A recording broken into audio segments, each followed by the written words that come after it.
আমরা একটি গুরুত্বপূর্ণ বিষয়ে আপনাদের খিদমতে গত 2 জুমা ধরে আমরা আলোচনা করছিলাম। রমাদান পরবর্তী আমাদের করণীয় এই বিষয়ের মধ্যে আমাদের আলোচনার যে পয়েন্ট ছিল, রমাদানে আমরা ঈমানের যেই প্রশিক্ষণ নিয়েছি, ঈমানের মজবুত করণের যেই কর্মসূচি আমরা পালন করেছি, তার উদ্দেশ্য পূরণের জন্য আমাদের প্রথম যেটি দরকার সেটি হচ্ছে আমাদের ঈমানকে যথার্থ করা। কি কি বিষয়ে আমরা ঈমান আনবো, কোন কোন বিষয়কে আমাদের বিশ্বাস করতে হবে, এই বিষয়গুলো যদি আমরা যথার্থভাবে না জানি তাহলে আমাদের ঈমানকে মজবুত করার যে শিক্ষা আমরা রমাদানে নিয়েছি সেটি আমাদের ব্যর্থতায় পর্যবসিত হবে। সেজন্য আমরা আলোচনা করছিলাম ঈমানের মূল পরিচয় কি, ঈমানের কি গুরুত্ব এবং ঈমানের আরকান বা স্তম্ভসমূহ কি কি, যে বিষয়ের উপর আমাদের অবশ্যই ঈমান আনতে হবে। সেই বিষয়গুলোর মধ্যে আমরা গত জুমাতে আলোচনা করছিলাম ঈমান বিল্লাহর উপরে, আল্লাহর উপর আমাদের ঈমান কীরকম হওয়া উচিত। আমরা সংক্ষেপে এই বিষয়টা আপনাদের খিদমতে আলোচনা করছিলাম। ঈমান বিল্লাহ বলতে শুধু আল্লাহর অস্তিত্বকে বোঝায় না, বরং আল্লাহ তাআলাকে একক সত্তা হিসেবে, আল্লাহকে এক এবং একক হিসেবে বিশ্বাস করা। উলামায়ে কেরাম এখানে কেউ 2 ভাগে বিভক্ত করেছেন, কেউ 3 ভাগে করেছেন, কেউ 4 ভাগে বিভক্ত করেছেন। আমরা ঈমান বিল্লাহকে, তাওহীদকে আমরা 4 ভাগে বিভক্ত করেছিলাম গত জুমাতে। অবশ্যই আপনাদের মনে আছে যে আল্লাহ তাআলার জাতের ক্ষেত্রে আল্লাহ এক এবং একক, আল্লাহর কোনো বংশধর নাই, আল্লাহর কোনো সন্তান সন্ততি নেই। আল্লাহকে এক বলে বিশ্বাস করা, যে আল্লাহ তাআলার সমকক্ষ পৃথিবীতে আর কেউ নাই।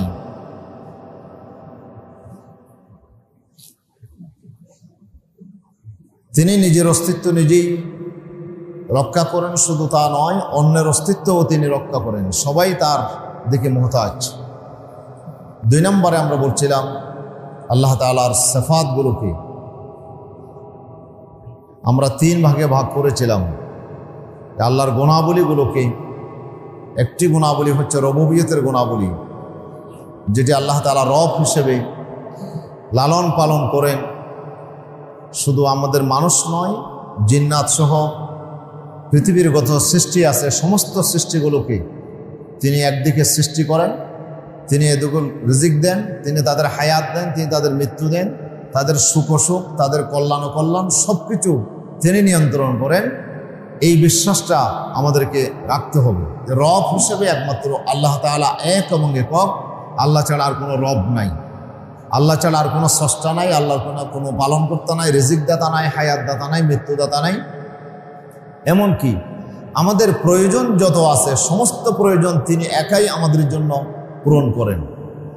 আমাদের প্রয়োজনের ভিতরে একটি অন্যতম প্রয়োজন হচ্ছে আমরা জীবনে চলার জন্য একটি রুল দরকার, আইন দরকার, বিধান দরকার।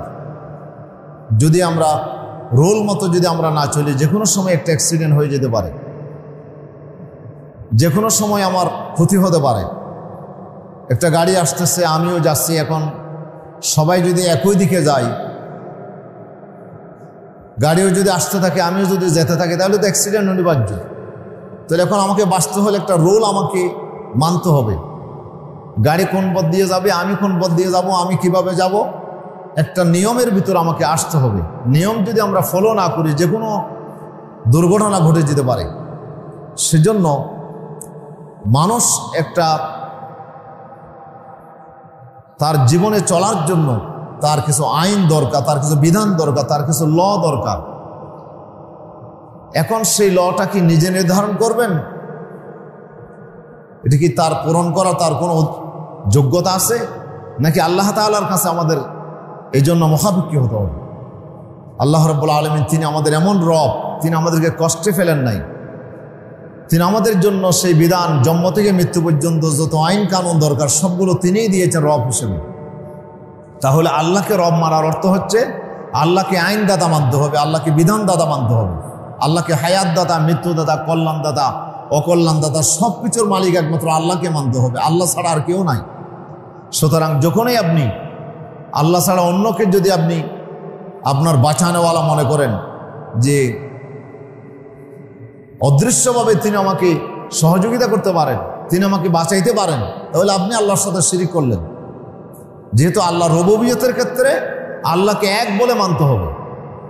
আপনি যদি অন্য কাউকে আইনদাতা হিসেবে বিশ্বাস করেন, তাহলে অন্যের আইন যদি আপনি গ্রহণ করেন সত্য বলে, তাহলে আপনি আল্লাহর রুবুবিয়তের ক্ষেত্রে আপনি তাকে অংশীদার স্থাপন করলেন। সুতরাং আল্লাহ ছাড়া অন্য কাউকে রব মানা যাবে না।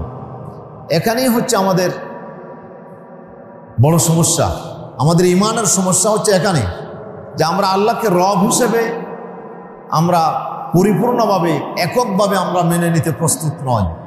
আমরা অনেকেই জানিও না, আমরা অনেকেই দেখা দেখি আরেকজনের অনুসরণে আমরা অন্যজন থেকে আমরা আইন গ্রহণ করি।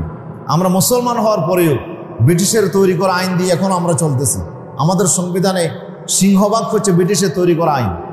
এরপরে কিছু অ্যামেন্ডমেন্ট, কিছু সংশোধনী আসছে পাকিস্তান আমলে, কিছু সংশোধনী আসছে বাংলাদেশ আমলে, কিন্তু সব আপনার অধিকাংশ বিধানগুলো দেখবেন যে ব্রিটিশের তৈরি করা।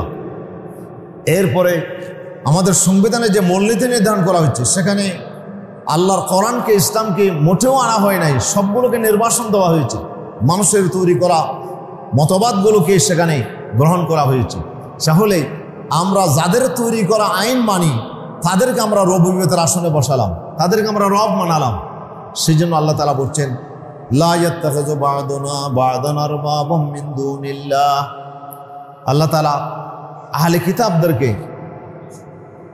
কিতাবদেরকে আল্লাহ তাআলা দাওয়াত দিচ্ছেন, ইয়া আহলাল কিতাব, নবী আপনি দাওয়াত দেন আহলে কিতাবদেরকে, ইহুদি খ্রিস্টান যারা আছে তাদেরকে দাওয়াত দেন, তাআলাউ ইলা কালিমাতিন সাওয়াইন বাইনানা ওয়া বাইনাকুম, তোমরা আসো এমন দ্বীনের দিকে যে দ্বীনের মধ্যে আমাদের মধ্যে আর তোমাদের মধ্যে কোনো পার্থক্য নাই।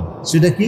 যে আল্লাহ না'বুদা ইল্লাল্লাহ, যে আমরা তিনটা পয়েন্ট আমরা একমত হই। একটা হচ্ছে কি, আমরা আল্লাহ ছাড়া কারো ইবাদত করব না, আল্লাহ না'বুদা ইল্লাল্লাহ ওয়ালা নুশরিকা বিহি শাইয়্যা।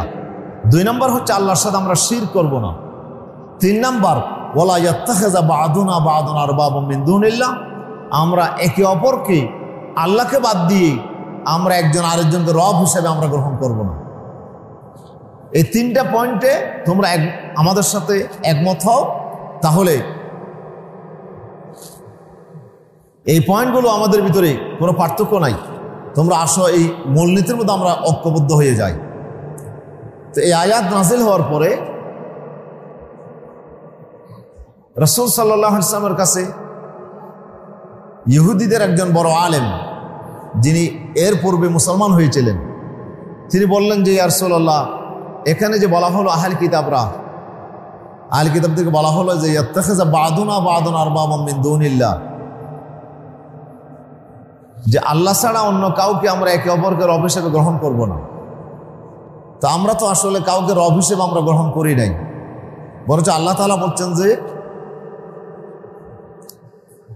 ইত্তাখাযু আহবারহুম ওয়া রুহবানহুম আরবাবাম মিন দুনিল্লাহ। আল্লাহ তাআলা আরেক জায়গায় বলছেন যে আহলে কিতাবরা তারা আল্লাহকে বাদ দিয়ে আহবার এবং রুহবান, তাদের ভিতরে যারা ওলামায়ে কেরাম ছিল এবং তাদের ভিতরে যারা দরবেশ শ্রেণীর, বুজুর্গ শ্রেণীর যারা মানুষ ছিল, ফির দরবেশ ছিল, এই 2 শ্রেণীকে আল্লাহ তাআলা বলছে তারা আল্লাহকে বাদ দিয়ে রব হিসেবে গ্রহণ করেছে। তো আহলে কিতাবের যিনি মুসলমান হয়েছিলেন, তিনি বললেন যে ইয়া রাসূলুল্লাহ, আমরা তো এখানে বলা হচ্ছে আহবার রহমানকে রব হিসেবে গ্রহণ করেছে, আমরা তো কাউকে এরকম আল্লাহকে বাদ দিয়ে রব হিসেবে গ্রহণ করিনি। তখন আল্লাহ রাসূল বললেন, তোমরা কি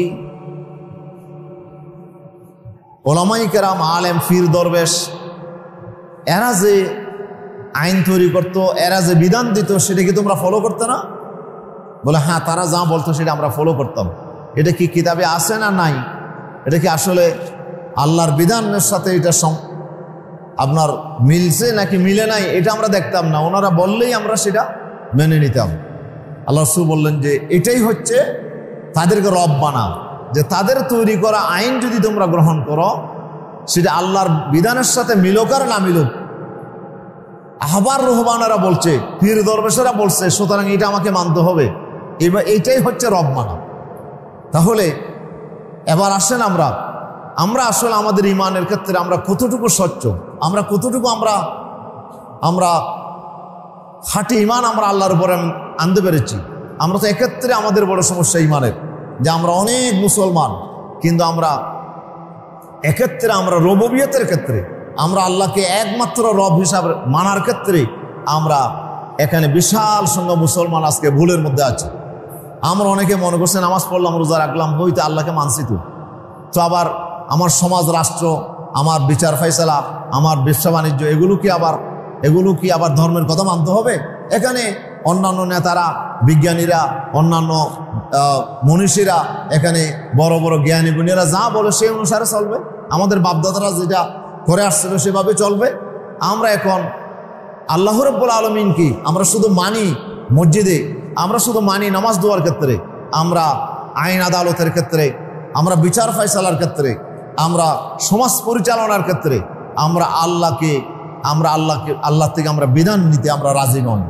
তাহলে আমরা রব হিসেবে মানার অর্থ হচ্ছে আল্লাহকে রব হিসেবে মানা, যে আল্লাহ রাব্বুল আলামিন তিনি আমার একমাত্র প্রয়োজন পূরণকারী, তিনি একমাত্র আমার হায়াত দাতা, মৃত্যুদাতা, সৃষ্টিকর্তা, আমার রিজিক দাতা, সবগুলো অর্থ রবের ভিতর আছে। তাহলে আল্লাহ তাআলা আমাদের জন্য যা কিছু করেন এটা হচ্ছে রুবুবিয়তের দায়িত্ব। এখানে আল্লাহর সাথে আর কাউকে পার্টনার করা যাবে না। তাহলে আল্লাহ রাব্বুল আলামিন ছাড়া অন্য কারো থেকে যদি আপনি আইন গ্রহণ করেন, তাহলে যার আইন আপনি মানলেন তাকে আপনি আল্লাহর রবের আসনে আপনি রব হিসেবে আপনি স্বীকৃতি দিলেন। এই জন্য ফেরাউন বলছিল আনা রব্বুকুমুল আলা। ফেরাউন কি বলছিল? যে আমি তোমাদের সবচেয়ে বড় রব। মুসা যে রবের কথা বলছে সে রব থাকলেও থাকতে পারে, কিন্তু উনি আমার নিচে, আমি হলাম তোমাদের মধ্যে সবচেয়ে বড় রব, রব্বুকুমুল আলা। তো ফেরাউন কোন অর্থে রব দাবি করছিল? রব্বানি যদি সৃষ্টিকর্তা হয়, রব্বানি যদি রিজিক দাতা হয়, রব্বানি যদি হায়াত দাতা হয়, রব্বানি যদি মৃত্যু দাতা হয়, ফেরাউন কি এগুলো দাবি করছিল? ফেরাউন কি এই কথা বলছিল আমি তোমাদেরকে সৃষ্টি করছি, আমি তোমাদেরকে রিজিক দিচ্ছি, আমি তোমাদেরকে হায়াত দিচ্ছি, মৃত্যু দিচ্ছি? এই কথা কি ফেরাউন দাবি করছিল? না, করে নাই। ফেরাউন কিন্তু সৃষ্টিকর্তা অর্থে, হায়াত দাতা, মৃত্যু দাতা অর্থে, রিজিক দাতা অর্থে, লালন পালনকারী অর্থে ফেরাউন নিজেকে রব দাবি করে নাই। কোন অর্থে রব দাবি করেছে? সে বলছে তোমরা আমার দেশে থাকো, আমি দেশের নেতা, তো আমি যা বলি সেটা তোমাকে মানতে হবে। এখানে আবার ধর্ম কি, এখানে আবার অন্য কারো কথা চলবে না, এখানে আমি যা বলি এভাবে চলতে হবে। এটাই যদি করতে পারো তাহলে আমার দেশে থাকতে পারবে, না হইলে তোমাদেরকে আমি মারবো, কাটবো, হত্যা করব, অথবা দেশ থেকে বের করে দেবো। তো দেশের মানুষেরা ফেরাউন কি এই দায়িত্বটা, এই ঘোষণার ক্ষেত্রে তারা দ্বিমত পোষণ করে নাই। এটাই হচ্ছে রব মানা। তাহলে ফেরাউনকে রব মেনেছিল দেশের মানুষেরা কোন অর্থে? আইনদাতা অর্থে। এখন আমরাও যদি আল্লাহর থেকে আইন গ্রহণ না করে আমার রাজনীতি, অর্থনীতি, সমাজ পরিচালনার ক্ষেত্রে আইন যদি আমরা আরেকজন থেকে গ্রহণ করি, তাহলে আমি তাকে রব বানাইলাম। তাহলে আমি আল্লাহকে একক রব তো মানলাম না। আমি আল্লাহকে রব মানছি কোথায়? নামাজের ক্ষেত্রে। নামাজ কেমনে পড়বো? কোরআনে যা বলছে, হাদিসে যা বলছে, আল্লাহর পক্ষ থেকে যেই বিধান আসছে সে অনুসারে আমি নামাজ পড়বো, সেই অনুসারে রোজা রাখবো, সেই অনুসারে আমি হজ করব। কিন্তু বাকি কাজটা, বিয়ে শাদী, এটা তো আমাদের আনন্দ ফুর্তির বিষয় আছে, এটা এখানে আমরা যা ইচ্ছে তা করবো। বেচা কিনা, লেনদেন, যেখানে আমার লাভ বেশি হয় সেভাবে আমি করব। সুদী অর্থনীতি থেকে শুরু করে যা দরকার আমি করব। বিচার ফায়সালা, যেখানে আমি আপনার ঘুষ খেতে পারি, যেভাবে আমার স্বার্থ বিষয় রক্ষা হয় সেভাবে আমি বিচার করব। রাষ্ট্র পরিচালনা, যেভাবে রাষ্ট্র চালাইলে পরে আজীবন আমি ক্ষমতার চেয়ারে থাকতে পারি এবং দেশকে আমি শোষণ করে, লুণ্ঠন করে আমি আঙ্গুল ফুলে বিরাট কলা গাছ, বট গাছ হয়ে যেতে পারি, এরকম যদি হতে পারে তাহলে এভাবে সমস্যা কি? আমি আল্লাহর বিধানের কাছে আমি যাব না। এটাই তো আল্লাহকে রব হিসেবে অস্বীকার করি। আল্লাহকে আমরা এক জায়গায় শুধু রব মানলাম, কিন্তু অন্য জায়গায় আমরা রব মানলাম না। কিন্তু আল্লাহকে সর্বক্ষেত্রে এককভাবে একজন মাত্র রব হিসেবে আমাকে মেনে নিতে হবে। এটাই হচ্ছে রুবুবিয়তের প্রতি ঈমান আনা। আসলে কি আমরা আল্লাহর প্রতি রুবুবিয়তের ক্ষেত্রে কি আমরা আসলে ঈমান আনছি আল্লাহর উপর? আনি নাই। অথচ আল্লাহ তাআলা রুর জগতে আমাদেরকে দুনিয়াতে পাঠানোর আগে আল্লাহ তাআলা বলছেন ওয়াইজা আখাযাল্লাহু আল্লাহ রাব্বুল আলামিন আখাযা রাব্বুকা মিন বনি আদম মিন যুহুরিহিম যুররিয়াতাহুম। আল্লাহ তাআলা বলছে বনি আদমের পিঠ থেকে আল্লাহ তাদের সন্তানগুলোকে বের করছেন। আপনার যতটা সন্তান পৃথিবীতে আসবে আপনার পিঠ থেকে আল্লাহ তাআলা তাদেরকে বের করছে, এবং তাদের সন্তান যা কিছু আসবে তাদের পিঠ থেকে আল্লাহ বের করছে। প্রত্যেকের পিঠ থেকে আল্লাহ তাদের সন্তানগুলোকে আল্লাহ তাআলা রূর জগতে বের করছে। বের করার পরে আল্লাহ তাআলা ও আশহাদাহুম আলা আনফুসিহিম, আল্লাহ তাদেরকে একজনকে আরেকজনের উপরে আল্লাহ তাআলা সাক্ষী হিসেবে নির্ধারণ করলেন। এরপর আল্লাহ বললেন আলাস্তু বিরব্বিকুম, এই বনি আদম আমি কি তোমাদের রব নয়? তখন ক্বালু বালা, তখন আমরা সবাই বলছিলাম বালা, হ্যাঁ আল্লাহ তুমি আমাদের রব। এই যে আমরা রব হিসেবে আল্লাহর উপর ঈমান এনেছিলাম, আর কাউকে রব মানবো না, আল্লাহ তোমাকে রব মানবো। এই যে আমরা রুবুবিয়তের ঘোষণা আমরা রুর জগতে দিয়েছিলাম, এটাকে স্মরণ করিয়ে দেওয়ার জন্য পৃথিবীতে আল্লাহ নবী পাঠালেন। লক্ষ লক্ষ নবী দুনিয়াতে আসলেন যে ওই যে রব আমরা রুর জগতের স্বীকৃতি দিয়েছিলাম সেটা আমরা মানি কিনা সেটাকে স্মরণ করে দেওয়ার জন্য, আমার ওয়াদা হাতকে এটা মনে করে দেওয়ার জন্য আমাদের উপর আল্লাহ তাআলা কিতাব নাজিল করলেন, আমাদের কাছে নবী পাঠালেন। এই জন্য রুর জগতের এই ওয়াদা হাতের উপর আমাদের ঈমান আনতে হবে, এটা আমাদের ঈমানের একটি অংশ। এটা গতকাল পড়াইলাম ফাজিল ক্লাসে, যে এই বিষয়ের উপর আমাদেরকে ঈমান আনতে হবে, বিশ্বাস স্থাপন করতে হবে যে ওয়াদা হাত আল্লাহ নিয়েছিল। তো আলী রাদিয়াল্লাহু আনহু বলছেন যে আমার এখনো মনে আছে আমি যে আল্লাহর সামনে বলা বলছিলাম, এটা আমার মনে আছে, আমার পাশে কে ছিল তাও আমার মনে আছে। আমরা অনেকেই ভুলে গেছি, সেজন্য আল্লাহ সুবহানাহু ওয়া তাআলা আমাদের ওয়াদার কথাটা আল্লাহ তাআলা আমাদের স্মরণ করে দিচ্ছেন, এবং এইটা ট্রেনিং দিচ্ছেন যে আল্লাহ ছাড়া আর কাউকে রব মানা যাবে না। আমরা নামাজের মধ্যে যখন দাঁড়াই আলহামদুলিল্লাহ রব্বিল আলামিন, শুধু আল্লাহর প্রথম পরিচয় দিচ্ছে রব্বিল আলামিন। আল্লাহকে কোন আল্লাহর প্রশংসা করছি? আলহামদুলিল্লাহ, সমস্ত প্রশংসা ওই আল্লাহর জন্য। আল্লাহকে রব্বিল আলামিন, যিনি শুধু আমার রব নয়, শুধু জিন্নাতের রব নয়, গোটা সৃষ্টি জগতের গোটা কায়নাতের যিনি রব, সেই রব্বুল আলামিনের আমি প্রশংসা করছি। তাহলে এই যে আল্লাহকে রব হিসেবে মান, আর কাউকে রববিয়তের আসন দেওয়া যাবে না, আর কাউকে রব বলে বিশ্বাস করা যাবে না, একমাত্র রব হিসেবে মানতে হবে আল্লাহকে। এটি আল্লাহর প্রতি ঈমানের একটি অন্যতম অংশ। প্রিয় উপস্থিতি, এই রব হিসেবে মানা, আপনি রব হিসেবে মানছেন কিনা? কবরের মধ্যে প্রথম প্রশ্ন হবে মর রব্বুকা। তিনটা প্রশ্নের ভিতরে প্রথম প্রশ্ন কি? তোমার রব কে ছিল? তোমার রব কে ছিল? তুমি কাকে রব মানছো? এটা হলো প্রথম প্রশ্ন। তাহলে রব মানে কি? আপনি মুখস্থ করলেন আমার রব আল্লাহ, মুখস্থ করলে হবে না, আপনাকে প্র্যাকটিস করতে হবে। আপনার জীবনে আপনি আল্লাহকে শুধু রব হিসেবে মানছেন কিনা? যিনি সকল ক্ষেত্রে আল্লাহকে রব হিসেবে মেনেছিলেন তিনিই শুধু কবরে বলতে পারবেন রব্বি আল্লাহ, আমার রব আল্লাহ। কিন্তু একজন লোক নামাজের ক্ষেত্রে আল্লাহকে রব মানছে, কিন্তু ব্যবসার ক্ষেত্রে আল্লাহকে রব মানে নাই। রাজনীতির ক্ষেত্রে রব আরেকজনকে মানছে, বিচার ফয়সালার ক্ষেত্রে রব মানছে আরেকজনকে, লেনদেনের ক্ষেত্রে রব মানছে আরেকজনকে। সে চিন্তা করবে রব কাকে বলবো, মর রব্বুকা, কে রব বলবো? এখন তো আমি কাকে রব বলবো, এখন আমি বুঝতে পারতেছি না, হা হা লাহাদি বলবো, আমি তো কিছুই জানি না। এই যে প্রথম প্রশ্নটা আপনাকে রববিয়তের ব্যাপারে করা হবে, আপনি কাকে রব মানছেন, কাক থেকে আপনি আইন নিয়েছেন, কাকে আপনি আইনদাতা বিশ্বাস করেছেন। তাহলে এই ঈমানের বিষয়টা যদি আজকে সমগ্র মুসলমান জাতি যদি আজকে এই বিষয়টা আমরা জানতাম, আমরা কি কোনোদিন ব্রিটিশের আইনের উপর আমরা ঈমান আনতাম? আমরা কি কোনোদিন বলতাম যে পাকিস্তানের আইন তৈরি করুক, বাংলাদেশের নেতার আইন তৈরি করো, তাদের আইন আমি মানবো? আমরা যে মেনে চলতেছি, আমরা যে বাংলাদেশ সংবিধান, যে সংবিধানে কোরআনের কোনো বিষয়কে ফাত্তা দেওয়া হয় নাই, যেখানে আল্লাহর কোনো আইনকে গ্রহণ করা হয় নাই, সে সংবিধান তো কোনো মুসলমান দেশের সংবিধান হইতে পারে না, মুসলিম কান্ট্রির সংবিধান হইতে পারে না। কোনো মুসলমান এটাকে মেনে নিতে পারে না, কোনো মুসলমান পার্লামেন্টের এটাকে মেনে নিতে পারে না। যারা আল্লাহকে রব হিসেবে মানে তারা কোনোভাবেই আল্লাহর আইনের বিপরীত কোনো আইনদাতাকে সে আপনার মেনে নিতে পারে না, যে একমাত্র আইন নেব, বিধান নেব আল্লাহ থেকে। রিজিক যেমন আল্লাহ থেকে নিই, হায়াত যেমন আল্লাহ থেকে নিই, বিধান আমাকে আল্লাহ থেকে নিতে হবে, আইনও আমাকে আল্লাহ থেকে নিতে হবে, যেহেতু এটা আমার প্রয়োজন। আল্লাহ আমার সমস্ত প্রয়োজন পূরণকারী। রব হচ্ছেন তিনি, যিনি আমার সকল প্রয়োজন আমার চাওয়ার আগে, আবেদনের আগে যিনি পূরণ করেন, তিনি আমার রব। তাহলে রববিয়তের ক্ষেত্রে আল্লাহ ছাড়া আর কাউকে রব হিসেবে মানা যাবে না। যদি আমরা মানি তাহলে আমি হলাম মুশরিক। এই জন্য আল্লাহ তাআলা কোরআন মজিদে ওদেরকে মুশরিক বলছেন। কারা? হুয়াল্লাযী আরসালা রাসূলাহু বিল হুদা ওয়া দীনিল হক লিইয়ুযহিরাহু আলাদ দীনি কুল্লিহি ওয়ালাউ কারিহাল মুশরিকুন। সূরা সাফ এবং সূরা তাওবা, দুই সূরাতে আল্লাহ তাআলা একই কথা বলছেন।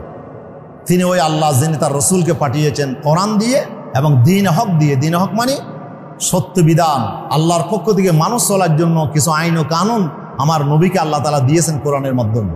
কেন দিয়েছেন? লিইয়ুযহিরাহু আলাদ দীনি কুল্লি, যেন এই আইনগুলো তিনি বাস্তব জীবনে ফলো করেন নিজে এবং সমাজ রাষ্ট্রে যিনি বাস্তবায়ন করেন তিনি যেন বিজয়ী করতে পারেন অন্য সব বিধানের উপরে আল্লাহর বিধানকে যেন তিনি বিজয়ী করতে পারেন। কিন্তু এই আল্লাহর বিধানকে বিজয়ী করা আল্লাহ বলছে সবাই পছন্দ করবে না। কে পছন্দ করবে না? আল্লাহ বলছে ওয়ালাউ কারিহাল মুশরিকুন। এখানে কাফিরুন বলে নাই, এখানে আল্লাহ মুনাফিকুন বলে নাই, এখানে আল্লাহ বলছে ওয়ালাউ কারিহাল মুশরিকুন। মুশরিকেরা এটাকে কখনো পছন্দ করবে না। আল্লাহর বিধান মতো দেশ চলক, সমাজ চলক, রাষ্ট্র চলক, এটা মুশরিকেরা পছন্দ করবে না। তাহলে যারা আল্লাহর বিধানকে মেনে নিতে চাচ্ছে না আল্লাহর দৃষ্টিতে তারা মুশরিক, তারা শিরকে লিপ্ত। তারা কিসের শিরিক করে? তারা রুবুবিয়তের ক্ষেত্রে তারা শিরিক করে। তারা আল্লাহকে একক রব হিসেবে মানতে তারা প্রস্তুত নয়। তারা বলছে আল্লাহর থেকে সব আইন আমি নেব না, আমার জীবন পরিচালনার অনেকগুলো আইন, আমি হয়তো ব্যক্তিগত ক্ষেত্রে চলার আইনটা আমি আল্লাহ থেকে নিতে পারি, কিন্তু রাষ্ট্র সমাজ চলার জন্য কোরআনের আইন যথেষ্ট নয়। এখানে আমার অন্যান্য নেতা মনীষী, বিভিন্ন দেশের যে সংবিধান, এগুলোর থেকে আমাদেরকে আইন নিতে হবে। যারা এই ধরনের আইন নেওয়ার যারা পক্ষপাতী তারা আল্লাহর দৃষ্টিতে মুশরিক, তারা শিরকের ভিতরে লিপ্ত। আর এই মুশরিকগুলো যত কাজ করুক, যত নামাজ পড়ুক, যত ইবাদত করুক, আল্লাহর কাছে কোনো ইবাদত কবুল হবে না। আল্লাহ তাআলা বলছেন মান ইউশরিক বিল্লাহি ফাকাদ হারামাল্লাহু আলাইহিল জান্নাহ ওয়া মাওয়াহুন নার। আল্লাহ বলছে যারাই আল্লাহর সাথে শিরক করবে আল্লাহ তার উপর জান্নাতকে হারাম করে দিয়েছেন এবং জাহান্নাম হবে তার আসল ঠিকানা। প্রিয় উপস্থিতি, এই জন্য আজকে আমাদের ঈমানটাকে আমাদের পরিশুদ্ধ করে নিতে হবে। আমরা তো ঈমানেই আনি নাই, আমরা তো আল্লাহকে আসলে যেভাবে ঈমান আনা দরকার সেভাবে আমরা আল্লাহর উপর ঈমান আনি না। সেই কারণে আমরা বিভিন্ন দলে উপদলে আজকে আমরা বিভক্ত হয়ে পড়েছি। যদি আমরা সত্যিকারভাবে ঈমান আনতাম তাহলে আমরা আল্লাহর আইনের বাইরে যাওয়ার কোনো সুযোগ আমাদের ছিল না। প্রিয় উপস্থিতি, এজন্য আমাদেরকে রব মানতে হবে আল্লাহকে এককভাবে এবং আল্লাহকে ইলাহ মানতে হবে এককভাবে। ইলাহ মানে মাবুদ, আমার পূজনীয়, আমার উপাস্য। আমি সেজদা করবো একমাত্র আল্লাহকে, রুকু করবো একমাত্র আল্লাহকে, আমি মান্নত করবো একমাত্র আল্লাহর জন্য। যারা আল্লাহকে ইলাহ মানে তারা কোনোদিন মাজারের জন্য মান্নত করতে পারে না। মাজারে মোমবাতি দেব, মাজারে আমি ছাগল দেব, মাজারে মুরগি দেব। আপনি মান্নত করছেন, মান্নত কার জন্য? মান্নত একমাত্র আল্লাহর জন্য। আপনি আল্লাহ ছাড়া অন্য কারোর জন্য মান্নত করছেন, সরাসরি শিরক করলেন, যেহেতু সে আপনার মান্নত পাওয়ার অধিকারী নয়। যিনি মাজারে শুয়ে আছেন তিনি আমি যেমন আল্লাহর বান্দা, তিনিও আল্লাহর বান্দা। আমি মান্নত করবো আরশে আজিমের মালিকের জন্য, আমার আল্লাহর জন্য আমি মান্নত করব। সুতরাং কোনো ব্যক্তির জন্য, কোনো ওলি বুজুর্গের জন্য, কোনো নেতার জন্য মান্নত হইতে পারে না। প্রিয় উপস্থিতি, এভাবে আল্লাহ রাব্বুল আলামিনের জন্য আমার আনুগত্য, আমি কথা মানবো কার? আল্লাহ। রসুলকে মানতেছি কি জন্য? যেহেতু রসুল আল্লাহর কথা মতো তিনি আমাদেরকে আদেশ করেন। মাইয়ুতে রসুল ফাকাদ আতা আল্লাহ। আল্লাহ বলে দিয়েছেন যে আমার রসুলকে যে মানবে সে যেন আমাকে মানলো। যেহেতু আমার রসুল আমার কথার বাইরে তিনি চলেন না, সেই জন্য আমরা রসুলকে মানি। এরপরে বলছেন ওয়া উলিল আমরি মিনকুম, তোমাদের দায়িত্বশীলের কথা মানো। কেন?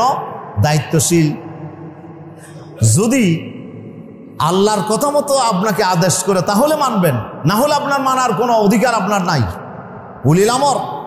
উলিল আমরের আদেশ আপনি মানবেন যদি তিনি আপনাকে আল্লাহর কথা মতো চালান। তাহলে প্রিয় উপস্থিতি, আমাদের একমাত্র ইবাদতের উপযুক্ত, আনুগত্যের উপযুক্ত একমাত্র কে? আল্লাহ। তাহলে লা ইলাহা ইল্লাল্লাহ, আমরা যেটা বলছি আল্লাহ ছাড়া কাউকে মাবুদ মানি না। যেহেতু আল্লাহ ছাড়া কোনো রব নাই, এজন্য আল্লাহ ছাড়া কাউকে মাবুদ অপশনে আমি বসাইতে পারি না। প্রিয় উপস্থিতি, একমাত্র আমাকে মানতে হবে, আনুগত্য করতে হবে, দাসত্ব করতে হবে একমাত্র আল্লাহ। এই বিষয়টা আমাদেরকে মেনে নিতে হবে। এরপরে 4 নম্বর আমরা বলছিলাম আল আসমা ওয়াস সিফাত। আল্লাহ তাআলার আরো অনেক গুণাবলী আছে। 2টা গুণ এখানে বললাম, একটা হলো ইবাদত পাওয়ার উপযুক্ত ইলাহ, আর একটা গুণ হচ্ছে রুবুবিয়তের অধিকারী, ক্ষমতার অধিকারী। এই যে 2টা বিষয় আমরা বললাম, আর বাকি আরো 99টা গুণের ভিতরে আপনার আল্লাহ তাআলার আরো 97টা গুণ আছে। এই সব গুণের ক্ষেত্রে একমাত্র আল্লাহকে একক হিসেবে মেনে নিতে হবে, তাহলে আপনি আল্লাহর প্রতি ঈমানটা যথার্থ হবে। প্রিয় উপস্থিতি, এই 4 প্রকারে ঈমান বিল্লাহকে ভাগ করা যায়। এরপরে 2 নম্বর আমাদের ঈমান আনতে হবে আল্লাহ তাআলা বলছেন ওয়ালাকিন্নাল বিররা মান আমানা বিল্লাহি ওয়া মালাইকাতিহি ওয়া কুতুবিহি, এরপরে আপনাকে ঈমান আনতে হবে আল্লাহর ফেরেশতার উপরে। ফেরেশতা কারা? ফেরেশতার উপর আপনি ঈমান আনবেন। আল্লাহ রাব্বুল আলামিন কোরআন মাজিদে ফেরেশতার পরিচয় দিয়েছেন। ফেরেশতা কারা? ফেরেশতাকে আমরা দেখি না, হ্যাঁ দেখার ক্ষমতা চোখ আমার হাতে, আমার পাওয়ার নাই, এই জন্য আমি দেখতেছি না। পাওয়ার যদি থাকে আমি দেখতাম যে আপনার জ্বর উঠছে, আপনি ডাক্তারের কাছে গেলেন, বড় পরীক্ষা দিতে হবে। কি পরীক্ষা? বলো ম্যালেরিয়া টেস্ট, জন্ডিসের টেস্ট, তারপরে আরো কত ধরনের টাইফয়েডের টেস্ট। হ্যাঁ, জ্বর যদি না কমে তাহলে বিভিন্ন প্রকারের পরীক্ষা দেয়। পরীক্ষা দিলে আপনার থেকে ব্লাড নেয়, তো ব্লাডটা ওই ইনভেস্টিগেশনে পাঠিয়ে দেওয়া হয়। তারপরে সেখানে তারা পরীক্ষা নিরীক্ষা করে, বলে যে হ্যাঁ ধরা পড়ছে। কি ধরা পড়ছে? বলে টাইফয়েড ধরা পড়ছে, আপনার জন্ডিস ধরা পড়ছে, ম্যালেরিয়া ধরা পড়ছে। কেমনে বুঝলেন? বলে ম্যালেরিয়া জীবাণু তার রক্তের মধ্যে দেখছে। আপনি কি খালি চোখে দেখতে পারবেন? আমাদের যে খালি চোখ আছে, এই চোখে কি আপনার ম্যালেরিয়া জীবাণু দেখা যাবে? সারা জীবন আপনি দেখতে পারবেন, কিয়ামত পর্যন্ত হায়াত দিলেও আপনার চোখে দেখতে পারবেন, কিন্তু আপনি ম্যালেরিয়া জীবাণু আপনি দেখবেন না ব্লাডের ভিতরে। কিন্তু কে দেখবে? যিনি ইনভেস্টিগেশন করছেন, যিনি পরীক্ষা করছেন, তিনি কিন্তু দুর্বীক্ষণ যন্ত্র লাগাইছেন। এই জীবাণুটা এত ছোট, এই জীবাণুটা দেখতে হলে আপনাকে দুর্বীক্ষণ যন্ত্র লাগাইতে হবে। দূরের জিনিস কাছে দেখে এরকম যন্ত্র আপনাকে দিতে হবে। এই দুর্বীক্ষণ যন্ত্র যদি আপনি দেন, ওইটাকে অনেক গুণ বড় করবে। আমাদের যে করোনা আসছিল, এই করোনাটা এত ছোট একটা জীবাণু, যে জীবাণুটা খালি চোখে তো দেখাই যায় না, এটাকে দেখতে হলে 50,000 গুণ বড় করতে হয়। এমন পাওয়ারফুল মেশিন লাগে যে মেশিনের মধ্যে একটা বস্তুকে 50,000 গুণ বড় করবে। 50,000 গুণ বড় করলে আপনার এই জীবাণুটা আপনার চোখে দেখা যাবে। তাহলে আপনি খালি চোখে যেখানে একটা জীবাণু আপনি দেখতে পারছেন না, সে জীবাণুর মালিককে আপনি কেমনে দেখবেন? যে আল্লাহকে দেখার মতো ক্ষমতা কি আপনার চোখে আছে? ফেরেশতাকে দেখার মতো ক্ষমতা কি আপনার চোখে আছে নাকি? নাই। তবে আল্লাহ তাআলা, আল্লাহ রাব্বুল আলামিন ফেরেশতা তৈরি করছেন। আমরা দেখতে না পারলেও আল্লাহর ফেরেশতা আছে। তার ফেরেশতার শক্তি কি, ফেরেশতার ক্ষমতা কি, ফেরেশতার কাজ কি, এগুলো আমাকে বিশ্বাস করতে হবে। যেহেতু কোরআন মাজিদে আল্লাহ তাআলা ফেরেশতা সম্পর্কে বলছেন, আল্লাহ তাআলা বলছেন আলাইহা 19, আমার জাহান্নামের মধ্যে 19 জন আছে, 19 জন। এই আয়াত যখন নাজিল হয়েছে, আবু জাহেল ঠাট্টা মস্কারি করে বলে যে বন্ধুরা বেশি চিন্তা দরকার নাই, মোহাম্মদ কি বলছে জানো? জাহান্নামের বলে অফিসার আছে কয়জন? দারোগা আছে 19 জন। 19 জন তো আমি একা মোকাবেলা করতে পারবো, তোমাদের তো লাগবে না। আমি একাই 19 জনকে ফেলে তাদের মাটির মধ্যে বিছাই দিতে পারবো, তারা আমার সাথে পারবে না। আমি তো এরকম শক্তিশালী, 19 জন মাত্র। তা এখন আসলে ফেরেশতা কি সে বুঝেছে ফেরেশতা কে, এটা কত শক্তিশালী? আল্লাহ তাআলা বলছে আল্লামাহু জি কুওয়াতিন ইনদা যিল আরশি মাকিন মুতাইন সাম্মা আমিন। আল্লাহ তাআলা জিবরাইল সম্পর্কে আল্লাহ তাআলা বলছে ওয়ালাকাদ রাআহু বিল উফুকিল আলা। আমার নবী জিবরাইল আলাইহিস সালামকে স্বচক্ষে দেখেছেন। কয়েকবার দেখেছেন? একবার দেখেছেন দুনিয়াতে, প্রথম ওহী নাজিলের পরে। দ্বিতীয়বার যখন ওহী নাজিল হচ্ছে, রাসূল সাল্লাল্লাহু আলাইহি ওয়াসাল্লাম প্রথম ওহী পাওয়ার পরে রেস্টে ছিলেন। অনেকদিন রেস্ট নেওয়ার পরে রাসূলুল্লাহ যখন হেরা গুহার দিকে যাচ্ছিলেন, তখন বুখারী শরীফে আসছে রাসূলুল্লাহ দেখলেন যে একজন ব্যক্তিকে, কে, যাকে তিনি হেরা গুহাতে প্রথমবার দেখছিলেন।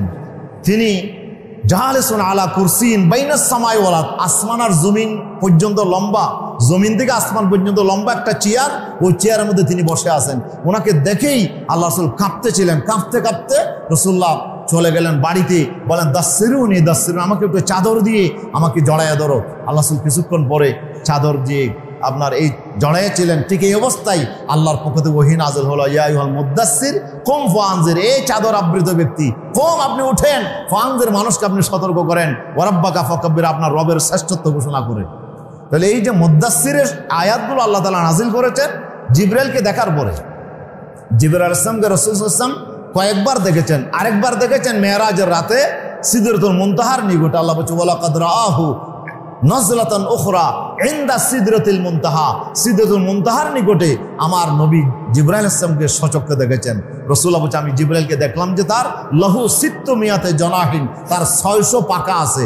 যদি 2টা পাখা তিনি খুলেন মশরিক আর মাগরিব ডেকে যায়, মশরিক আর মাগরিব ডেকে যায়। এরকম 2টা পাখা করলে এইরকম শক্তি আল্লাহ তাআলা যে কুওয়াতে না বলছে অনেক বড় শক্তিশালী ফেরেশতা আমি জিবরাইলকে আমি শক্তি দিয়ে আমি সৃষ্টি করেছি। সুবহানাল্লাহ, এত শক্তিশালী ফেরেশতা জিবরাইল আলাইহিস সালাম, মিকাইল আলাইহিস সালাম, আল্লাহর ফেরেশতা। কিরকম শক্তি, কিরকম শক্তি! হযরতে লূত আলাইহিস সালামের কওমকে যে শাস্তি দিয়েছিলেন, শুধু 2জন ফেরেশতা ছিল, জিবরাইল এবং মিকাইল। এই 2জন ফেরেশতা হৃষ্টপুষ্ট একবারে স্মার্ট, খুব মোটা তাজা যুবকের আকৃতি ধরে, সুন্দর স্মার্ট যুবকের আকৃতি ধরে আসছিল। কওমের লোকেরা তাকে দেখেই তো পাগল হয়ে গেল। লূতকে বলে তোমার মেহমানকে আমাদের কাছে সুবর্দ করো, আমরা তাদের সাথে সমকামিতা করবো। নাউজুবিল্লাহ।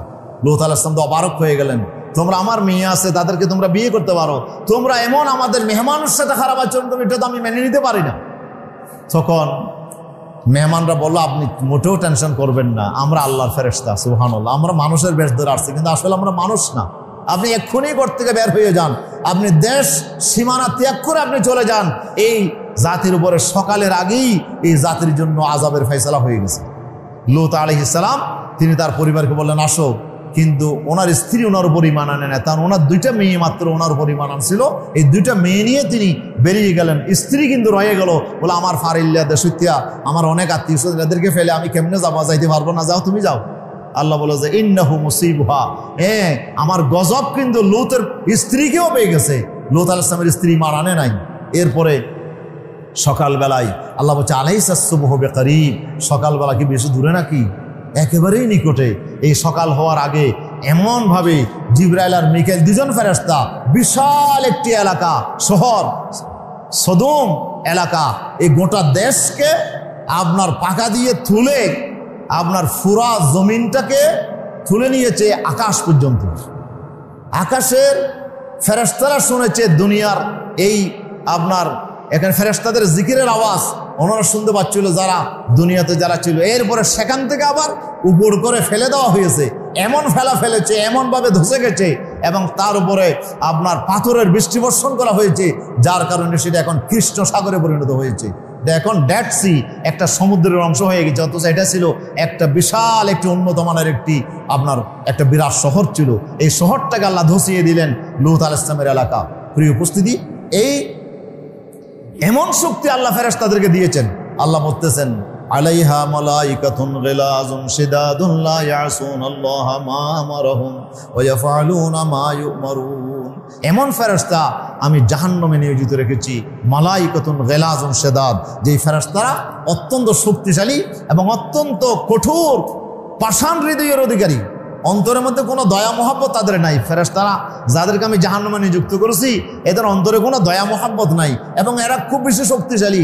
লা ইয়াসুনাল্লাহা মা আমারহুম, আল্লাহর আদেশ তারা লঙ্ঘন করে না। ওয়া ইয়াফআলুনা মা ইউমারুন, আল্লাহ যা বলেন সেটি তারা অক্ষর অক্ষরে পালন করেন। সুবহানাল্লাহ।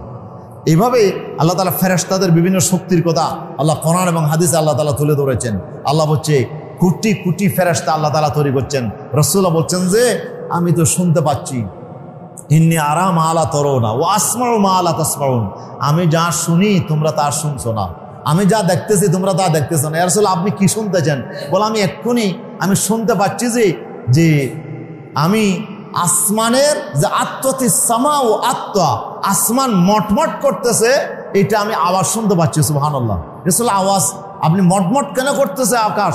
বলে এত কোটি কোটি ফেরেশতা আল্লাহ আসমানে তৈরি করছেন যে এই ফেরেশতারা এত বেশি ভারী, এত বেশি আপনার পাওয়ারফুল যে এদের ভর আসমান সহ্য করতে পারছে না। আমরা যখন উপরে দমদমার উপরে উঠি বা কোনো টিনের উপর উঠি তখন কি মটমট করে না? মাঝে মধ্যে নরম হলে ভেঙে যেতে চাই, ঢুলে পড়ে। তাহলে আল্লাহ তাআলা আলোচনা বলছে আসমান যেন ভেঙে যাবে, মটমট আওয়াজ করতেছে, আমি শুনতে পাচ্ছি। ফেরেশতাদের ভারী সহ্য করতে পারছে না। সুবহানাল্লাহ। এত কোটি কোটি ফেরেশতা আল্লাহ তাআলা তৈরি করছেন। মাত্র 19 জন ফেরেশতা জাহান্নামের উপর আল্লাহ তাআলা নিয়োগ করেছেন। যে 19 জন মানে এরা আমাদের 64 জেলা ডিসি কয়জন? 64 জন, 64 জেলা, 64 ডিসি পুরা দেশকে নিয়ন্ত্রণ করে। যদি আমরা বলি যে 64 জনে বাংলাদেশ নিয়ন্ত্রণ করে, আপনি কি এটাকে অস্বীকার করতে পারবেন? 64 জনে করে না, 64 জনের আন্ডারে কত হাজার 64 জন আছে, একজন ডিসির আন্ডারে কত হাজার অফিসার আছে। বলে আবার ডিসিরা করে না, এক একটা মন্ত্রণালয় এক একটা সচিব আছে, সচিবেরা দেশ পরিচালনা করে। এই যে আপনার 200-300 এই যে আপনার যতটা সচিব বাংলাদেশে আছে এরা দেশকে নিয়ন্ত্রণ করে।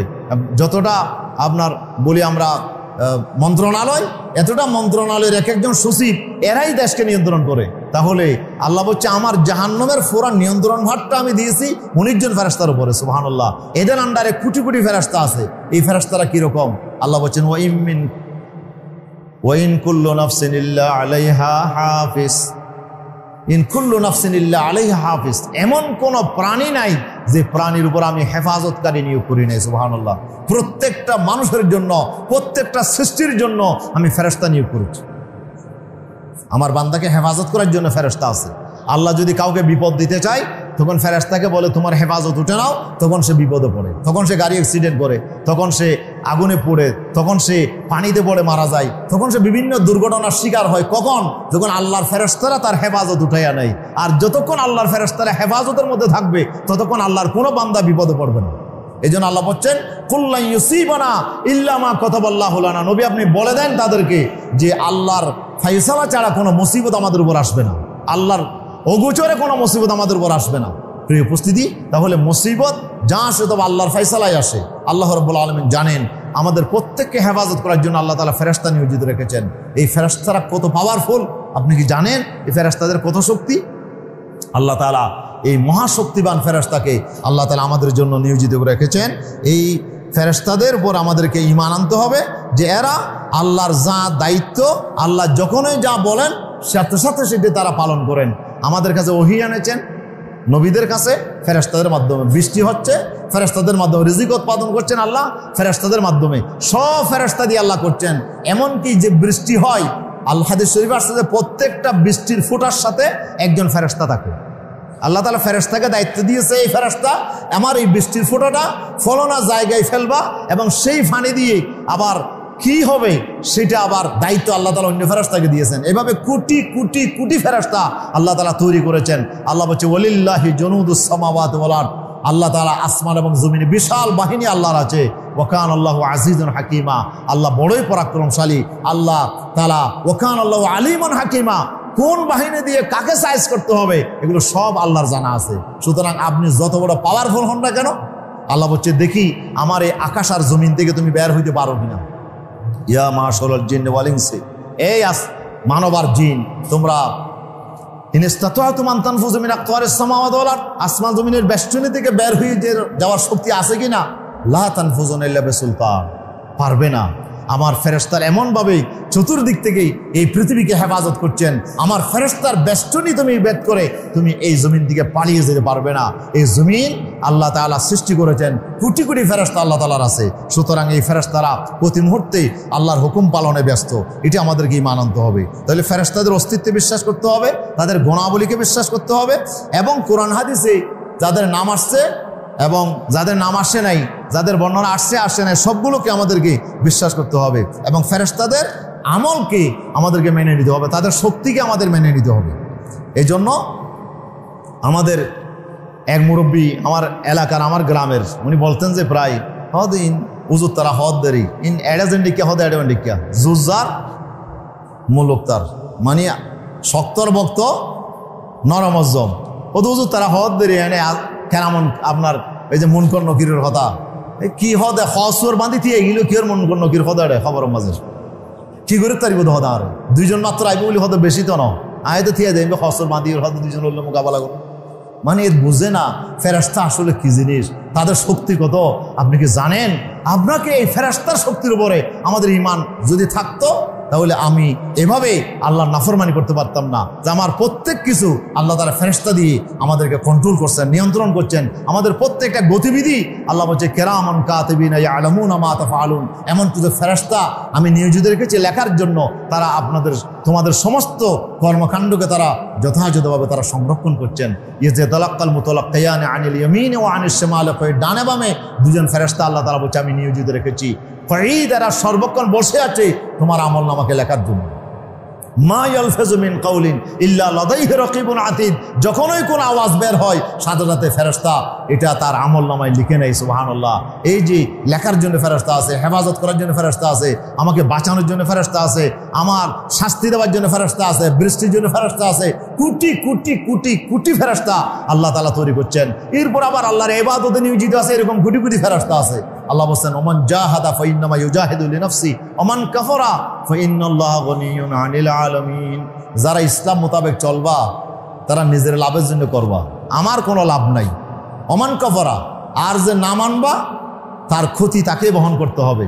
হ্যাঁ, লাহা মা কাসাবাত ওয়া আলাইহা মাকতাসাবাত, আমল করলে এটা নিজের লাভ, আমল যদি নাফরমানি করো এটা তোমার ক্ষতি হবে। আল্লাহ বলছে আমার কোনো ক্ষতি নাই, যেহেতু আল্লাহ তাআলা বলছেন আমার ইবাদত করার জন্য কোটি কোটি ফেরেশতা, কোটি কোটি ফেরেশতা আমি আল্লাহ তাআলা তৈরি করছি, যারা আমাকে সেজদা করছে, যারা আমাকে রুকু করছে, যারা আমাকে ইবাদত করছে। সুতরাং তোমার নামাজের প্রতি আমি আল্লাহ একেবারে মুহতাজ নয়, একেবারে মুখাপেক্ষী নয়। তুই সিজদা দিলেও কি আর না দিলেও কি, সারা দুনিয়ার কোটি কোটি মানুষ আল্লাহকে সিজদা দিলেও আল্লাহর ক্ষমতার জাররা পরিমাণ বাড়বে না, এবং সারা দুনিয়ার কোটি কোটি মানুষ যদি আল্লাহকে একটা সিজদাও না দেয় আল্লাহর ক্ষমতার জাররা পরিমাণও কমবে না।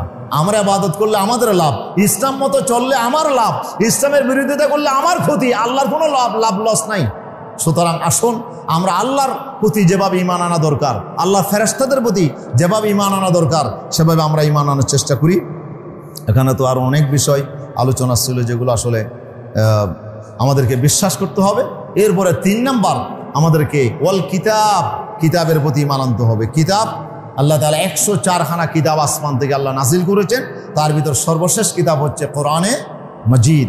এরপরে 4টা বড় কিতাব আর বাকি 100টা হচ্ছে সহিফা, ছোট ছোট কিতাব আল্লাহর পক্ষ থেকে আসছে। কিন্তু কোরআন হচ্ছে ওয়া ইন্নাহু লাফি জুবুরিল আউয়ালিন। আল্লাহ বলছে আমি কোরআনের মধ্যে যা বলেছি সব অন্যান্য আসমানি কিতাবগুলোর ভিতর আছে। সমস্ত আসমানি কিতাবের 103টা আসমানি কিতাবের সামারি, সারাংশ হচ্ছে আপনার কোরআন মজিদ। আর পুরা কোরআন মজিদের সামারি হচ্ছে সূরা ফাতিহা। সুবহানাল্লাহ। আপনি সূরা ফাতিহা পড়বেন, 7টা আয়াত যদি আপনি বুঝে শুনে পড়েন 104টা আসমানি কিতাব খতম করার সওয়াব আপনার আমলনামায় লেখা হবে। পুরা আসমানি কিতাব সমূহের সারাংশ আল্লাহ তাআলা সূরা ফাতিহার ভিতর বর্ণনা করে দিয়েছেন। এটি হচ্ছে খোলাসাতুল কিতাব, এটি হচ্ছে আপনার কাফিয়া, এটি হচ্ছে সাফিয়া, এটি হচ্ছে ওয়াফিয়া, এটার অসংখ্য নাম আল্লাহ তাআলা সূরা ফাতিহা রেখেছেন।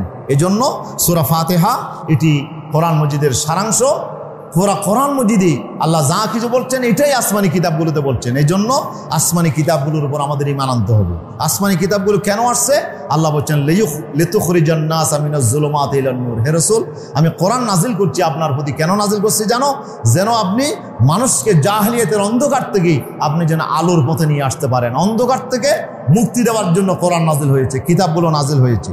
আল্লাহ তাআলা বলছেন কদ জাআকুম মিনাল্লাহি নূরুন ওয়া কিতাবুম মুবিন, তোমাদের কাছে একটা নূর আসছে, স্পষ্ট কিতাব আসছে। ইয়াহদি বিহিল্লাহু মান ইত্তাবা রিদওয়ানাহু, এই কিতাব দিয়ে আল্লাহ তাআলা ওই মানুষকে হেদায়েত করেন যে আল্লাহর সন্তুষ্টি মতো চলতে চায়।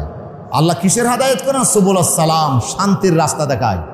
এই কোরআন দিয়ে আল্লাহ মানুষকে কি দেখায়?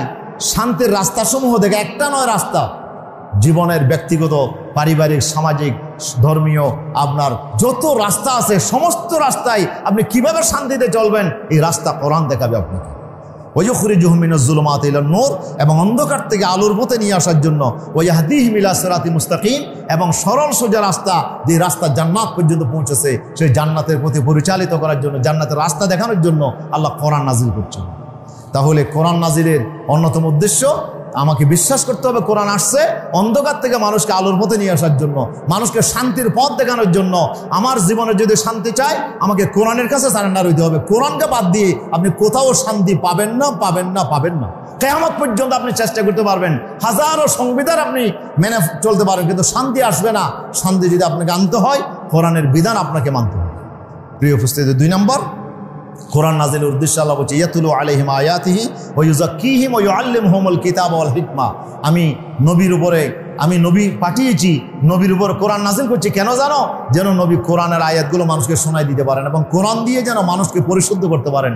এই কোরআন আসছে সোনার মানুষ তৈরি করার জন্য, খাঁটি মানুষ তৈরি করার জন্য। এই কোরআনের শিক্ষা ছাড়া আপনার কোনো খাঁটি মানুষ তৈরি হবে না, ভেজাল মুক্ত মানুষ তৈরি হবে না। ভেজাল ব্যবসায়ী, ভেজাল প্রশাসক, ভেজাল নেতা, আপনার ভেজাল ইমাম, ভেজাল আপনার যত প্রকারের ভেজাল হইতে পারে, এখান থেকে যদি মুক্ত লাভ করতে চান তাহলে কোরআনের শিক্ষা ছাড়া সম্ভব নয়। আপনি সোনার মানুষ যদি বানাইতে চান, কোরআন আপনাকে ফলো করতে হবে, কোরআনের শিক্ষা আপনাকে দেশের মধ্যে চালু করতে হবে। ইসলামের শিক্ষা ছাড়া, কোরআনের শিক্ষা ছাড়া এই জাতিকে ভালো মানুষ বানানোর কোনো আপনার ফর্মুলা নাই। আমাদের দেশে যা চুরি করতেছে, সাধারণ অশিক্ষিত মানুষ চুরি করতেছে না, শিক্ষিতরা চুরি করতেছে। সব শিক্ষিত মানুষগুলো চুরি করতেছে, এক এক শিক্ষিত চোর একসাথে। আমাদের অশিক্ষিতরা তো কলা চুরি করে, মুরগি চুরি করে, তারপরে কি চুরি করে, হ্যাঁ ফেটিকোট চুরি করে, তারপরে আরো কত খারাপ মানে ছোটখাটো জিনিস বদনা চুরি করে, এগুলো চুরি করে অশিক্ষিতরা। আর শিক্ষিতরা চুরি করেছে কলমের এক খোসার ভিতরে হাজার হাজার কোটি টাকা চুরি করে। এই বড় বড় রাঘব বোয়াল সুরগুলো, এগুলোকে যদি আপনি ভালো বানাইতে চান, কোরআনের শিক্ষা লাগবে। কোরআনের শিক্ষা না পাওয়ার কারণে বড় বড় সুর তৈরি হয়েছে। প্রশাসন আপনি যাকেই দেন, আপনি এরকম অবস্থা হয়ে গেছে, যাকে দেন সেখানে বিশাল দুর্নীতিবাজ, বড় দুর্নীতিবাজ। আপনি কাকে বিশ্বাস করবেন? এই মানুষগুলোকে যদি আপনি ভালো বানাইতে চান, কোরআনের শিক্ষা লাগবে। ইসলামের রাষ্ট্র যদি আসে, প্রত্যেকটা অফিসারকে আপনার কোরআনের শিক্ষার আন্ডারে নিয়ে আসা হবে, সবাইকে কোরআনের প্রশিক্ষণ দেওয়া হবে, কোরআনের তালিম দেওয়া হবে প্রতিদিন। আপনি যান ইসলামী ব্যাংকে, যান ইসলামী ব্যাংকে প্রতিদিন আসরের পরে ওনাদের দর্শে হাদিস আছে, একটা হাদিস ওনাকে পড়ে পাঠ করে শোনানো হয়। হাদিসের শিক্ষা, যে কোরআনের শিক্ষা প্রত্যেকটা অফিসারকে প্রতিটা অফিসে কোরআনের দরস নিতে হবে, কোরআনের তালিম নিতে হবে, না হলে সে ভালো হবে না। এরপরও যদি খারাপ কাজ করে তাহলে তার হাত কেটে দেওয়া হবে, তাকে শাস্তি দেওয়া হবে। কয়জনে ঘুষ থাকবে বাংলাদেশে? থাকবে না। যদি 1 বছর 2 বছর যদি কোরআন দিয়ে যদি দেশ শাসন করা হয়, তাহলে দেখবেন যে আমাদের অফিসার বদলানো লাগবে না, সব অফিসার সব জায়গায় থাকবে, প্রত্যেকটা অফিসে এই অফিসারগুলো থাকবে, কিন্তু তাদেরকে কোরআনের শিক্ষা দিয়ে তাদেরকে দুর্নীতি মুক্ত করা হবে, এমনি দুর্নীতি মুক্ত হবে না। প্রিয় উপস্থিতি, এই জন্য এই কোরআন এসেছে আপনার সোনার মানুষ তৈরি করার জন্য। আল্লাহ সুবহানাহু ওয়া তাআলা বলছেন যে ওয়ায়ুযাক্কিহিম ওয়া ইউআল্লিমুহুমুল কিতাব ওয়াল হিকমা। এরপরে 3 নম্বর কোরআন নাজিল হয়েছে আপনার বিচার ফায়সালা করার জন্য। আল্লাহ তাআলা বিচার ফায়সালা করার জন্য কোরআন নাজিল করছেন। আল্লাহ বলছেন কুল ইয়া আহলাল কিতাব লাস্তুম আলা শাইইন হাত্তা তুকিমুত তাওরাত ওয়াল ইনজিল। হে আহলে কিতাবগণ, নবী আপনি বলে দেন, হে আহলে কিতাবরা, তোমরা যতক্ষণ পর্যন্ত তৌরিত, ইনজিল এবং আল্লাহর নাজিলকৃত কিতাবকে যতক্ষণ পর্যন্ত জমিনে প্রতিষ্ঠা করবে না, ততক্ষণ পর্যন্ত তোমাদের সাথে আল্লাহর কোনো সম্পর্ক নাই। এই কোরআন আসছে প্রতিষ্ঠিত হওয়ার জন্য, এই কোরআন আসছে সংবিধান হিসাবে জাতির আপনার মেনে চলার জন্য, কোরআন আসছে বিচার ফায়সালা করার জন্য। সুতরাং আল্লাহর কিতাব দিয়ে তোমাদেরকে ফায়সালা করতে হবে। এই জন্য আল্লাহ বলছেন ওয়া আনহিকুম বাইনহুম বিমা আনজালাল্লাহ ওয়ালা তাত্তাবি আহওয়াহুম। হে রাসূল, আপনার উপর যে কোরআন নাজিল করা হয়েছে, এই কোরআন দিয়ে আপনি বিচার করবেন, এই কোরআন দিয়ে আপনি ফায়সালা করবেন। ওয়ালা তাত্তাবি আহওয়াহুম, আপনি তাদের মন গড়া নীতির অনুসরণ করবেন না। আল্লাহ রাসূলকে আল্লাহ দায়িত্ব দিয়েছেন ইন্না আনজালনা ইলাইকাল কিতাব বিল হাক্কি লিতাহকুমা বাইনান নাস বিমা আরাকাল্লাহ। আল্লাহ বলছে আমি আপনার উপর কোরআন নাজিল করছি কেন? যেন আপনি মানুষের মধ্যে যত বিরোধ হয়, ঘটনা হয়, এই সব ঘটনাগুলো যেন আপনি কোরআন দিয়ে ফায়সালা করতে পারেন। এই জন্য আমি কোরআন নাজিল করছি। তাহলে কোরআন কেন আসছে? শুধু তেলাওয়াত করার জন্য? শুধু তাবিজ বানানোর জন্য? কোরআনকে শুধু অসুস্থ হইলে খতম পড়ার জন্য কোরআন আসছে? না না, কোরআনের জন্য আসে না। কোরআন আসছে দেশ এবং জাতিকে অন্ধকার থেকে মুক্ত করার জন্য। কোরআন আসছে আপনার সোনার মানুষ তৈরি করার জন্য। কোরআন আসছে এই সমাজ আর রাষ্ট্রের যত বিরোধ হয়, সমস্ত বিরোধকে ইনসাফপূর্ণ ফায়সালা দেওয়ার জন্য কোরআন নাজিল হয়েছে। এরপরে এই কোরআন আল্লাহ রাব্বুল আলামিনের এমন একটি কিতাব, যে কিতাবকে আল্লাহ আমাদের জন্য আমানত হিসেবে আল্লাহ তাআলা দিয়েছেন। এই জন্য এই কোরআন এই পরিমাণ আনতে হবে। এই কোরআন যখন আসে, অন্যান্য আসমানি কিতাব সব ক্যান্সেল হয়ে গেছে। আল্লাহ তাআলা এই কোরআন দিয়ে সূর্য যখন এসে যায়, তখন আর চন্দ্র আর তারকার কোনো কাজ চলে না। সবগুলো বিষয় যখন কোরআনে আসছে, তাহলে আর অন্য কোনো কিতাবের দরকার নাই।